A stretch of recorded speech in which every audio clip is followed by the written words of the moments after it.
across the diaspora. My name is Aguma, also known as August the Great, and today I'm going to teach you about the area of a triangle. So, how do we find the area of a triangle? Well, we have a lucky formula to help us do it. The area of a triangle formula is 1/2 of the base times the height. Or maybe you could do 1/2 of the height times the base. Let's take this triangle for example. The base has a unit of 10 and the two sides are 13. The middle half we don't know.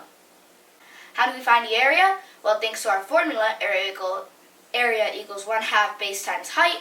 We can find 1/2 of the base, which is 10 divided by 2, which is 5, times the height.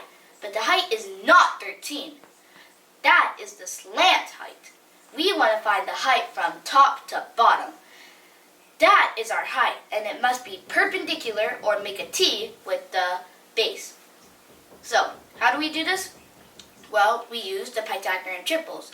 Since we know that 13 is this, and 10 is this, what we have to do is cut it in half, so this is 5, and now we know that the height is 12. Now that we know this, we can carry on, and we know that 5 times 12 is 60. Guys, thanks for watching the Learning Squad. Make sure to like, subscribe, and leave a comment below. Bye!